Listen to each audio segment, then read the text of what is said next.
À l'heure où un vent de jeunesse démocratique souffle du sud de la Méditerranée jusqu'en Extrême-Orient, notre quotidien offre le spectacle d'un surplace insupportable et la perspective d'une régression sans retour. Orphelin des grands récits idéologiques, le débat politique reste obscurci par des leurres, chacun agitant son épouvantail. Il reste silencieux sur l'essentiel, toujours à bonne distance du réel. L'élection présidentielle de 2012, qui approche à grands pas, doit être l'occasion d'affronter le réel sous toutes ses coutures et de remettre au centre de la discussion des thèmes essentiels aujourd'hui relégués en périphérie. Nous, acteurs au quotidien de cette civilisation digitale, qui se joue des frontières, des pouvoirs autoritaires et des hiérarchies traditionnelles, proclamons la nécessité d'une double alternance.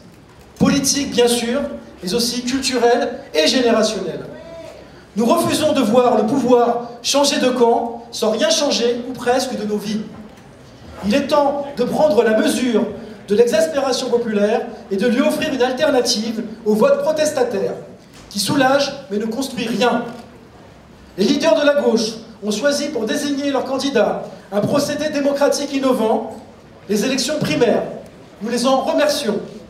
Le peuple des primaires doit saisir cette occasion inespérée de prendre toute sa place dans le débat et de fracasser le prêt-à-penser habituel.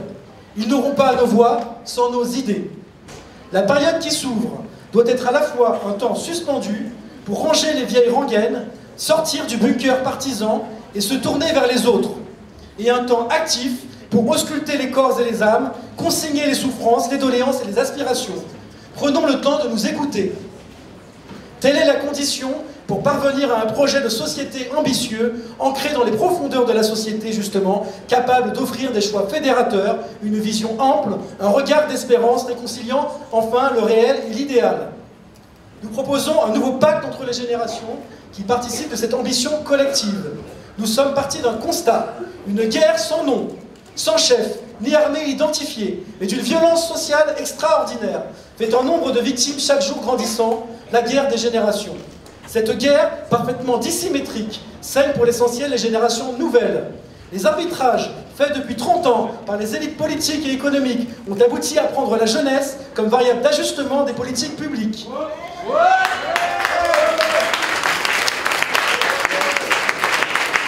Le résultat est sans appel. Infantilisé, déclassé, appauvri, tenu en lisière des responsabilités politiques, la jeunesse est réduite au silence par ses aînés ou assignée à des ambitions individuelles et mesquines, comme on a pu le voir lors de la dernière élection présidentielle. C'était un ajout.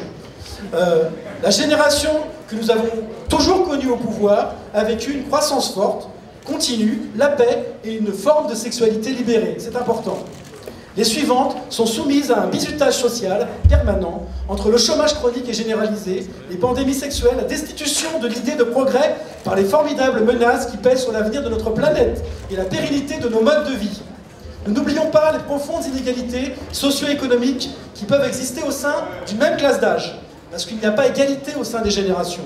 Mais précisément, l'aggravation des inégalités à l'intérieur des générations va de pair avec l'aggravation des inégalités entre les générations. Une génération privée de destin collectif se trouve nécessairement livrée au chacun pour soi et à une forme de libéralisme. Nous n'oublions pas non plus la souffrance, l'abandon et même la misère dans lequel se trouvent de nombreuses personnes âgées. Si pour beaucoup de jeunes, demain c'est loin, pour beaucoup d'anciens, le temps des cerises est révolu. Il ne s'agit pas donc pour nous de lancer la chasse aux vieux, dont nous serions d'ailleurs inévitablement et bien plus tôt que prévu les prochaines victimes. Un jeune crétin a vite fait de devenir un vieux con. Simplement, nous refusons la monopolisation des responsabilités par une élite monocolore et endogame et ses conséquences collectives désastreuses. Nous exprimons un refus qui est aussi une exigence. Nous ne voulons pas d'une alternance molle qui se limiterait au remplacement d'une équipe dirigeante par une autre qui ne prendrait pas la mesure de la révolution culturelle en cours. Le risque n'est pas dans l'audace, l'imagination et le courage politique, il est dans le statu quo. Nous proposons une perspective, faire bouger l'axe autour duquel tourne notre système et revisiter le contrat social à l'aune de l'enjeu générationnel pour bâtir un projet collectif capable de mettre un terme à l'affrontement larvé des générations et à la mise en concurrence de leurs intérêts. À l'emprise d'une poignée des baby-boomers, nous opposons l'exigence du partage des responsabilités de toutes les composantes de la société, les femmes évidemment, les minorités visibles, les handicapés, les ouvriers, les employés, les entrepreneurs, les chômeurs et les plus pauvres d'entre nous.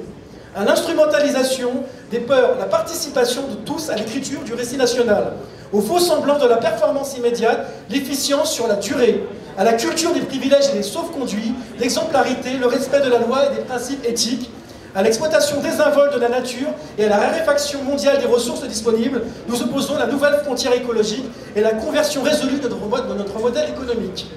Le pacte de génération n'est pas un programme présidentiel, il n'a pas vocation à se substituer au projet des candidats. Nous proposons simplement d'élargir notre champ de vision, d'articuler urgence et temps long, et de réconcilier les revendications a priori contradictoires de chaque génération. Pour nous, le 21 avril est un message d'alerte et d'union à l'ensemble de la gauche. Pour nous, le 21 avril est un signal d'espoir, puisque notre réseau est en marche. Ils n'auront pas nos voix sans nous soutenir.